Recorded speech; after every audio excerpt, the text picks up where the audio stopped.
Պարոն Պարսյան, Ադրբեջանի տարածքով ղազախական ցորեն է ներմուծվել Հայաստան, որը 4-րդ կարգի է, այս մասին նաև հայտարարել է ղազախական կողմը։ Հայաստանի իշխանությունները սա որպես պատմական իրողություն են որակում։ Դուք ինչպես եք սա մեկնաբանում։ Ցորենը հանդիսանում է առաջին անհրաժեշտության ապրանք, ռազմավարական նշանակության ապրանք եւ ցանկացած երկիր փորձում է ցորենի արտադրության խնդիրը լուծել տեղում եւ ապահովել ինքնաբավություն։ Հայաստանը ցավոք այս մասով բավական լուրջ խնդիրներ ունի, մասնավորապես ցորենի ինքնաբավությունը այս պահին կազմում է 30-ից 35%, այսինքն Հայաստանում արտադրված ցորենը կարող է բավարարել միայն հայաստանցիներին կամ Հայաստանում ապրող բնակիչներին 3 ամիս։ Մնացած ամիսների ցորենը պետք է ներկրենք։ Իրավիճակը ել ավելի վատթարացավ Արցախի կորուստից հետո, քանի որ Արցախում 70-ից մինչև 90 հազար ցորեն էր արտադրվում, որը անշուշտ սպառվում էր Հայաստանում։ Հիմա Հայաստանը ավելի մեծ քանակությամբ ցորեն է սկսել ներկրել եւ 2022 թվականից սկսած Հայաստանը հիմնական 99% այսպես ներկրում է ապահովում է Ռուսաստանի Դաշնությունից։ Ռուսական ցորենը աչքի են գնում մի բարձր որակով եւ հարմար գնով եւ տարածաշրջանի բոլոր երկրները Թուրքիան, Վրաստանը, Ադրբեջանը եւ Իրանը Ռուսաստանից մեծ քանակությամբ ցորեն են ներկրում եւ այն հարցադրումները կան այն առաջարկությունները, որ կարող են ռուսական ցորենը փոխարինել թուրքականով, դա հնարավոր չէ, քանի որ Թուրքիան ինքն է ռուսական ցորեն ներկրում։ Հայաստանը պետք է ամեն ինչ անի իր ցորենի ներկրման երկրները դիվերսիֆիկացնելու համար։ Անշուշտ այդ երկրներից մեկը կարող է լինել Ղազախստանը։ Ղազախստանը նաև նրանով է հարմար, որ այն հանդիսանում է ԵԱՏՄ անդամ երկիր, այդ երկրից ներկրվող ցորենի դեպքում մաքսատուրքեր չի կիրառվում։ Հարկային կամ մաքսային սահմանափակումներ ուղղակի չկան։ Եվ այս տեսանկյունից այո, ղազախական ցորենը կարող է նվազեցնել Ռուսաստանից մեր կախվածությունը, բայց անշուշտ չի կարող ընդհանրապես վերացնել այդ ներկրման կախվածությունը ռուսական շուկայից։ Եվ ներկայումս երբ որ հայտարարվեց, որ մենք ունեցել ենք Ղազախստանից ցորենի ներկրում, դա ողջունելի է, դա կարող ենք դիտարկել որպես դիվերսիֆիկացիոն։ Բայց այստեղ մի քանի հարցեր կան։ Առաջին հարցը այդ ցորենի որակը, ինչ ցորենի որակ է ներկրվել, եւ արդեն պարզ է, որ 4-րդ կարգի ցորեն է ներկրվել եւ այս պայմաններում խոսել, որ հնարավոր է Հայաստանի շուկայում հացի գնի փոփոխություն ուղղակի անիմաստ է, անտեղի է, այսինքն չի կարող 4-րդ կարգի ցորենի գնի նվազման արդյունքում փոփոխվել օրինակ հացի գինը Հայաստանի շուկայում, քանի որ հացը պատրաստում են ոչ 4-րդ կարգի ցորենով։ 4-րդ կարգի ցորենը այսպես կոչված ավելի շատ տեխնիկական նպատակներով են օգտագործում եւ ոչ այսպես սննդի, մարդկային այսպես սպառման համար են դա օգտագործում։ Բացի այդ նշեմ, որ ոչ միայն էական նշանակությունից ցորենի որակը, այլ նաև գինը։ Ղազախական ցորենը, որ այդքան ճանապարհ է կտրել հասել Հայաստան, արդյոք դրա տրանսպորտային գինը մրցունակ է։ Քանի որ ռուսական ցորենը ներկրվում է փոթիով, փոթի Թբիլիսի-Երևան երկաթուղի մոտավորապես 600 կիլոմետր է։ Բաքու, Թբիլիսի, Երևանը մոտ 820 կիլոմետր, այսինքն մոտ 30% ավելի շատ։ Եվ այս դեպքում տրանսպորտային ծախսերի խնայման մասին խոսելը ուղղակի անտեղի է։ Պետք է հասկանալ, որ Ղազախստան, Ռուսաստան նույնիսկ երկաթուղով բեռնափոխադրման դեպքում ծախսերը ավելի մեծ կլինի, քան օրինակ Ռուսաստան փոթի նավով փոխադրումը, այնուհետև երկաթուղով փոխադրումը։ Այսինքն մենք պետք է ցորենի ռուսական ցորենի փոխարինումը իրականացնենք որակյալ եւ տնտեսապես ձեռնտու տարբերակով։ Պարոն Պարսյան, քանի որ անդրադարձակ գնին մասնավորապես այս դեպքում, տեսեք, էկոնոմիկայի նախարար Գևորգ Պապոյանը բացատրում էր, որ երկար տարիներ բանակցել ենք, որպեսզի Հայաստան ներկրվի ղազախական ցորեն, բայց այն թանկ է եղել $280-ից ավել եւ այս նոր երթուղին ըստ նրա գինը էժանանում է։ Մինչդեռ դուք նշում եք, որ այդքան լոգիստիկ տարբեր ձևերով ճանապարհներով անցնելով ըստ էության չի նվազում։ Դուք ինչ հաշվարկներ ունեք։ Նախ նշեմ, որ Հայաստանը մինչև 2022 թվականը ցորեն էր ներկնում նաև Ուկրաինայից եւ մեր ներքին սպառման ցորենի մոտ 10-15% ուկրաինական է։ Սա նոր իրավիճակ չէ, հա, որ Ռուսաստանից բացի այլ երկրից ցորեն է ներկնում։ Իդեպ ուկրաինական ցորենը անհամեմատ բարձր որակ ունի, քան ղազախական ցորենը։ Սա եւս պետք է արձանագրեն եւ գինն էր ձեռնտու։ Լոգիստիկայի մասով գրեթե նույն ռուսական այսպես լոգիստիկան էր իրականացվում ուկրաինական նավահանգիստներից փոթի դարձյալ երկաթուղով դեպի Հայաստան։ Երկուսի պարագայում ղազախական եւ ուկրաինականի դեպքում կա հստակ այսպես տարբերություն կամ ռուսականի դեպքում կա հստակ տարբերություն։ Առաջինը որակի մասին է եւ երկրորդը գինը։ Տրանսպորտային փոխադրումը Ադրբեջանի տարածքով 30%-ով զուտ միայն երկաթուղին ավելի թանկ է։ Այսինքն պետք է ադրբեջանական տրանսպորտային երկաթուղային ընկերություն կամ պետք է հայկական ընկերությանը 50% օրինակ զեղչ անի տրանսպորտային փոխադրման կամ օրինակ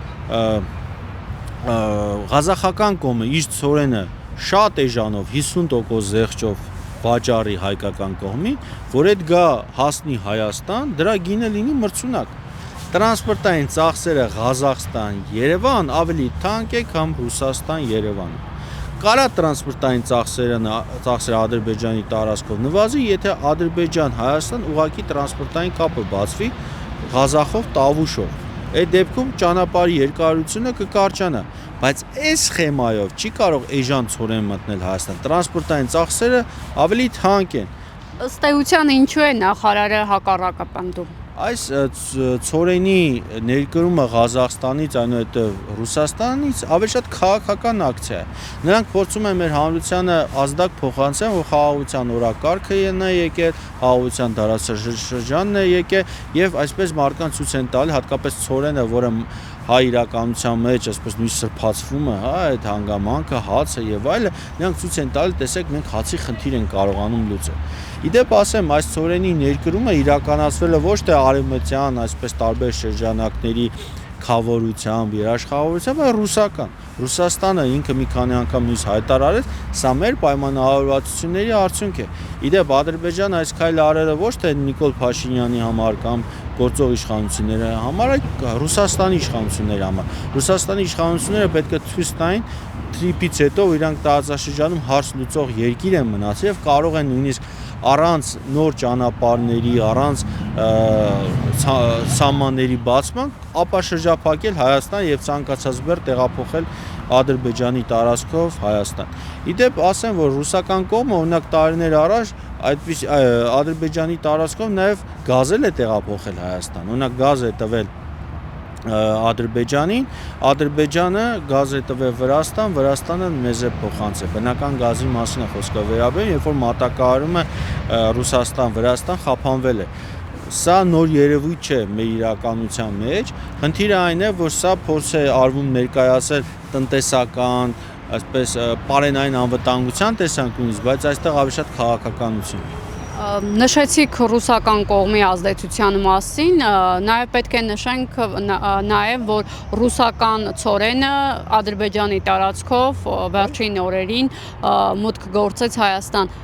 Սա այս տրամաբանության մեջ է, այսպես կոչված Ռուսաստանի խավորությունն եք այստեղ նկատում։ Նշանակ սա Ռուսաստանի այսպես խավորության, Ռուսաստանի երաշխավորության մասին է խոսքը վերաբերում։ Իդեպ նույնիսկ այս տարբերակով Ռուսաստան, Ադրբեջան, Վրաստան, Հայաստան, այս դեպքում նույնպես տրանսպորտային ծախսը ավելի մեծ է, քան եթե Ռուսաստանը տեղափոխի բեռները փոթից օրինակ բերենք Երևան։ Նույնիսկ այս տարբերակով, հա, ավելի թանկ է գալիս։ Դարձյալ ռուսական կողմի թիմ 1 խնդիրը այստեղ տնտեսականը չէ, քաղաքական է, ցույց տալով, որ ռուսական ցորենը մենք կարող ենք ներկրել նաև Ադրբեջանի տարածքով, նաև Վրաստանը ներառելով։ Նորից եմ կրկնում, ամենակարևոր խնդիրը պետք է լինի Հայաստանի համար իր սահմանների ապաշրջափակումը, ենթակառուցվածքների ապաշրջափակումը, եւ դա պետք է կատարի ուղղակի եղանակով։ Եթե մենք Վրաստանի տարածքով ենք այս ամենը անում, դրա տնտեսական նպատակահարմարությունը, ծախսատարությունը ել ավելի է մեծանում։ Պարոն Պարսյան, եւ այսօր էկոնոմիկայի եւ նախարարը եւ փոխնախարարը արձագանքել են 4-րդ կարգի ցորենի ներկրումների վերաբերյալ, ըստ էության նշել են, որ այս ցորենը, որը ներկրվում է ոչ բարենային նպատակով, նաեւ կենդանիների կերերում է օգտագործվում։ Ինչն է խնդիրը, որ այստեղ նշում են, որ օրինակ Պապոյանը գրել էր, որ 3-րդ կարգի ցորենը, որը եկել է Ռուսաստանից, նույն մենք բարենային մթերքներում ենք օգտագործում։ Ինչ կասեք սրա վերաբերյալ։ Նախ սկսենք նրանից, որ իրենք են այդ փուչիկը փչել, որ բերում ենք, որի շնորհիվ հացի գինը իջնելու է։ Խոսքը վերաբերում է ուտելու ցորենի մասին։ Եվ ղազախական ցորենները առաջինը եկել եւ նրանք են այդ հայտարարությունը, ոչ թե հանրություններ այդ բնդում, այսինքն նրանք իրենց քարոզչության պտուղներն են քաղում։ Հանրությանը ներկայացրել են, որ շուտով ղազախական ցորենի շնորհիվ գինը կիջնի հացի, բայց պարզվեց, որ դա հացի պիտանի ցորեն չի եկել։ Իսկ Ռուսաստանից եկող ցորենը, այո, ռուսական ցորենը միանշանակ բարձր է, բայց ռուսական ցորենը մենք ավելի էժան գնով ներկրում ենք փոթիի եղանակով, քան Բաքվի եղանակով, այսինքն մենք Ռուսաստան, Բաքու, Վրաստան, Հայաստան երկաթուղով ցորենի տեղափոխման պարագայում մեր հացի գինը չի էժանանա, որովհետև տրանսպորտային ծախսերը կշարունակեն մնալ ավելի թանկ։ Այսինքն նույնիսկ 3-րդ կարգ լինի, 2-րդ կարգ լինի, բայց դրանից հացի գինը չի էժանանալու։ Էկոնոմիկայի փոխնախարարը նշել էր, որ սա ավելի շատ ճանապարհների, շուկաների դիվերսիֆիկացում է։ Դուք սա դիվերսիֆիկացիա համարում եք։ Սա շուկայի դիվերսիֆիկացում չեն կարող ասել, քանի որ այդ շուկայի դիվերսիֆիկացման պարագայում պետք է նշենք տնտեսական նպատակահարմարությունը։ Բացի այդ, եթե ռուսական ցորենը գալիս է Ադրբեջանի տարածքով, ելի Ռուսաստանից կախվածություն ունես։ Ղազախական ցորենի դեպքում այլ է, այսինքն պետքա տարանջատենք։ Եթե մենք սկսենք ավելի շատ Ղազախստանից բերենք, դա ուրիշ տարբերակ է, բայց եթե Ռուսաստանից ենք բերում էլի Ադրբեջանի տարածքով, էլի շուկայի կախվածությունը, դիվերսիֆիկացումը գոյություն չունի այս պարագայում, կախվածության հետ կապված թուլացումը։ Լոգիստիկայի պահով, այո, Հայաստանի համար շատ կարևոր է, որ այս ճանապարհը գործի, քանի որ այս ճանապարհի միջոցով մենք կարող ենք այլ բեռները տեղափոխենք, երբ որ խնդիրներ առաջանան նույն Փոթիում, Վերին Լարսում կամ այլ ուղղություններով։ Գաղտնիք չէ, ժամանակ առ ժամանակ խնդիրներ են առաջանում ձմեռային, եղանակային, տարբեր խնդիրների պատճառով, եւ Հայաստանը կարող է օգտագործել այս ճանապարհը։ Որոշ բեռներ կան, որոնք եւս երկաթուղով է նպատակահարմար փոխադրել, եւ այս դեպքում եւս կարող է օգտագործվել այս փոխադրման ուղղությունը։ Հայաստանը պետք է օգտագործի իր բոլոր հարևանների հետ ենթակառուցվածքները, բայց այդ ենթակառուցվածքների ապաշրջափակումը ոչ թե ինքը պետք է նպատակը լինի, այլ նպատակը պետք է լինի ենթակառուցվածքների միջոցով տրանսպորտային ծախսերի նվազեցումը, արդյունավետությունը աճը։ Եթե այդ ենթակառուցվածքը ապաշրջափակվելու է, բայց տրանսպորտի ծախսը չի իջնելու, ավելի է թանկանում, այդ ոչ մի տնտեսվարող այդ ենթակառուցվածքից չի օգտվի, կամ կօգտվի այն ժամանակ, երբ որ հիմնական վրացական տարբերակը փակված լինի։ Ղազախստանի գյուղատնտեսության նախարարը այս տարի իրենց կառավարության նիստում հայտարարել էր, որ եղանակային պայմաններով պայմանավորված ցորենի բերքի 40%-ը ցածրորակ է, մասնավորապես նշել էր, որ 60%-ը փափուկ ցորենի 3-րդ կարգի է եւ 28-ը 4-րդ։ Ներկրումների ժամանակ սա հաշվի չի առել հայկական կողմը։ Ցանկացած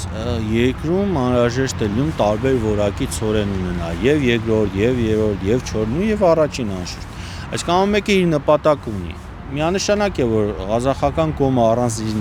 ներքին շուկայի պահանջարկը բավարարելու չի մտածի Հայաստան բարձր որակ ցորեն ուղարկելու։ Փորձի առաջինը իրեն բավարարել եւ հետո մնացածը փորձի իրացնել արտաքին շուկայում։ Բայց այս տարի այո, իրոք բավականին խնդիր կա Ղազախստանում եւ նրանք մատակարարումների մասով ավելի շահագրգռված կլինեն 4-րդ կարգի ցորենը արտահանեն դեպի Հայաստան, որովհետեւ այն 2-րդ, 3-րդ կարգի ցորենները իրենց անհրաժեշտ են։ Անվտանգային խնդիր, այստեղ դուք տեսնում եք Ադրբեջանով գալիս է ղազախական ցորեն, որը ինչպես պարզվեց 4-րդ կարգի է։ Ռուսական ցորեն, այսինքն Ադրբեջանով կարող եք անցնել եւ ադրբեջանական եւ ղազախական ցորեն։ Այս ցորենների ներկրման բարակայում պետք է գործեն միջազգային ապահովագրության անվտանգային համակարգեր, որոնք երաշխավորեն մեր բեռների փոխադրումը այդ երկրի տարածքով։ Ցանկացած բարակայում կարելի է անվտանգային որևէ խնդիր տեսնել, կարող են փչացնել ընթացքում ցորենը եւ այլ, բայց մենք պետք է ունենանք միջազգային երաշխիքներ, միջազգային կազմակերպություններ, որոնք այդ ամեն ինչը կվերահսկեն ապահովագրական սխեմաներ։ Նույն Ադրբեջանը, երբ որ նման բան փորձի անել, համապատասխան միջազգային ապահովագրական կազմակերպությունները կարան իրենց երկաթուղային ընկերությունը սև ցուցակ գցեն, եթե նման բան կատարի, հա։ Բացի այդ, մենք պետք է հասկանանք, որ մեր հարևանների հետ, նույն Թուրքիայի հետ հիմա էլ մենք ունենք շատ սերտ առևտրատնտեսական հարաբերություններ, մոտ 270 միլիոն դոլարի թուրքական ապրանք է գալիս, նարինջ եւ այլ մթերքներ։ Չենք վախենում, որ նարինջը կարող է թունավոր լինի։ Կարծես թե 30 տարի ոչ մեկ դրա մասին չի մտածել, օգտվել են, որովհետեւ նաեւ այլընտրանք չենք ունեցել օգտվելու հետ կապված։ Իսկ մենք պետք է հասկանանք, որ մեր հարևանների հետ պետք է աշխատենք բաց այսպես սահմաններով, պետք է կատարելագործենք մեր անվտանգության համակարգերը, որոնք թույլ կտան բացահայտեն նման դեպքերը, նման խնդիրները, եւ միանշանակ է նաեւ պետք է գործենք փոխշահավետ այս համագործակցության շրջանակում։ Որքան մեզ է պետք Ադրբեջանի ապաշրջափակումը, այնպես էլ իրանց է պետք Հայաստանի ենթակառուցվածքների շրջափակումը, քանի որ նույն Թուրքիան ու Ադրբեջանը իրենց բեռները հիմնականում տեղափոխում են Վրաստանի տարածքով, իսկ Վրաստանը պարբերաբար օրինակ տարանցման գումարները թանկացնում է։ Հայաստանը իր բեռները տեղափոխում է Վրաստանի տարածքով, որը նույնպես պարբերաբար թանկացվում է։ Հետևաբար եւ ադրբեջանական, եւ թուրքական, եւ հայկական կողմը պետք է շահագրգռված լինեն իրենց սահմաններով առևտուրը կազմակերպելու համար, իրենց կպած ենթակառուցվածքներով բեռնափոխադրումները կազմակերպելու համար, որը կթույլատնի Վրաստանի գերիշխանությունը, Վրաստանի թելադրող դիրքը ենթակառուցվածքների մասով։ Ինչպես պարզվեց, ղազախական ցորենը պետական գնում չէ, այլ մասնավոր Բաղրամյան Ալյուր ընկերությունն է այդ գնումը կատարել։ Տրամաբանությունը որն է, որ հայկական ընկերությունը պետք է Ղազախստանից 4-րդ կարգի ցորեն բերի, որը սննդային առումով ալյուր պատրաստելու համար բարձրակարգ այդքան էլ նպատակահարմար չէ։ Սկսենք նրանից, որ Բաղրամյան ընկերությունը ոչ միայն ներկրում, այլ նաև տեղում մթերում է տարբեր քանակությամբ ցորեններ։ Լավորից չի, որ ինքը ամբողջությամբ այսպես չի մթերում, քանի որ Հայաստանում այդքան արտադրության ծավալներ չկան։ Գաղտնիք չէ, մեր հողակտորների 50%-ը չեն մշակվում։ Ցորեն, որ կարող են օրինակ ցորեն արտադրվել, կան այլ մշակաբույսեր արտադրվել։ Ներողություն ինչ էր ասում Գևորգ Պապոյանը, ասում էր Հայաստանում ցորեն մշակելը ձեռնատու չէ, ավելի լավ է մենք ներկրենք։ Համաձայն չեմ, ցորեն մշակելը պետք է միայն տնտեսական տրամաբանության վրա կառուցվի, ցորեն մշակելը նաև անվտանգային կարևոր բաղադրիչ ունի։ Մենք պետք է հասկանանք, որ ցորեն մշակելու պարագայում գործում են բազմաթիվ տեխնոլոգիաներ, տարբեր կուլտուրաներ, որոնք թույլ են տալիս մեծ քանակությամբ բերք հավաքել 1 հեկտարի հաշվով։ Հայաստանում կան գյուղատնտեսներ, որ 1 հեկտարից 5-6 տոննա օրինակ ցորեն են կարողանում հավաքել։ Այսինքն մենք պետք է հասկանանք, որ մեր գյուղատնտեսության որակի հետ կապված լուրջ խնդիրներն են։ Այո, մեր իմացած ավանդական գյուղատնտեսությամբ ձեռնտու չի կարող լինել, բայց մենք ունենք նորագույն